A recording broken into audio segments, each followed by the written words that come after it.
Okay, I've been asked several times how you can, if you have two tunnels for use, how you can synchronize the e-stop.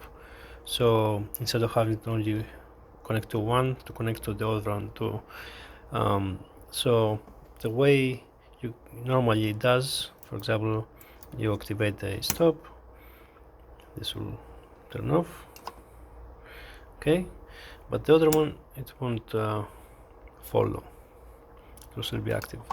So an easy way to do it would be to get some Dupont wires and then just strip two of them. It doesn't have to be this long.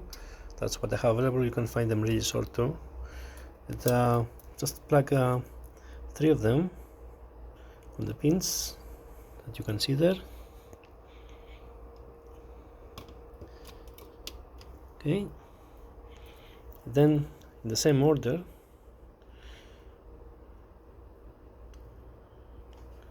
to plug to the other on the other side. Okay,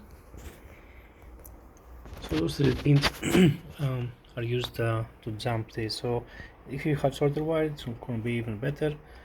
It really does have to be close, but you can also use it, I guess, to distance them a bit.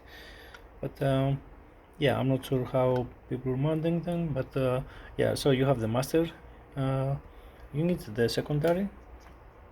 So this is secondary with the dip switch on one.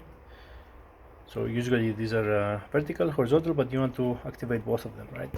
So right now they're jumped. So if I press the e-stop, both of them will go to e-stop.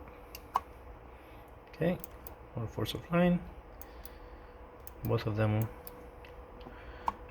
will activate at the same time.